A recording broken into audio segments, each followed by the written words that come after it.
আজিৰ এই ভিডিঅ'টোত লৈ আহিছোঁ যে আপোনালোকে ডিব্ৰুগড় ইউনিভাৰ্চিটিৰ BA BSc BComৰ এক্সামৰ ৰিজাল্টসমূহ কেনেকৈ চেক কৰিব পাৰিব, অৰ্থাৎ কেনেকৈ আপোনালোকে মাৰ্কশ্বিটখন চাব পাৰিব মোবাইলতে।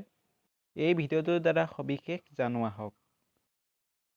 তাৰ আগতে এটা সৰু অনুৰোধ, যদিহে আমাৰ চেনেললৈ নতুনকৈ আহিছে তেনেহ'লে চেনেলটো ছাবস্ক্ৰাইব কৰি দিব আৰু ভিডিঅ'টো এটা লাইক কৰি দিব। প্ৰথমতে ইয়াতে যিকোনো এটা ব্ৰাউজাৰ অ'পেন কৰি ল'ব। তাৰপিছত ইয়াতে টাইপ কৰিব dibrugarh.in বুলি।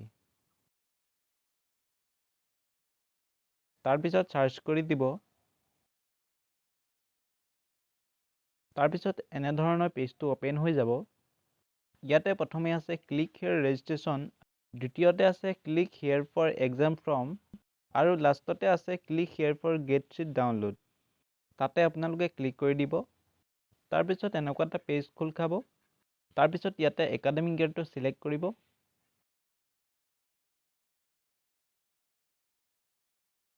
তাৰপিছত ইয়াতে আছে প্ৰগ্ৰেম, ইয়াতে প্ৰগ্ৰেমটো চিলেক্ট কৰিব। তাৰপিছত ইয়াতে আছে ছেশ্যন, ইয়াতে যিটো ছেশ্যন হয় সেইটো চিলেক্ট কৰিব। তাৰপিছতে আছে এক্সাম নেম, ইয়াতে আপোনালোকে যিটো এক্সামৰ ৰিজাল্ট চেক কৰিব ইয়াতে ক্লিক কৰিব।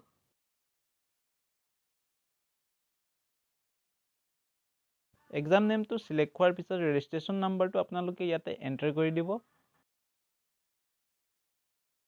ৰেজিষ্ট্ৰেশ্যন নাম্বাৰটো এণ্টাৰ কৰাৰ পিছত ইয়াতে আপোনালোকে ছাবমিট বাটনত ক্লিক কৰি দিব।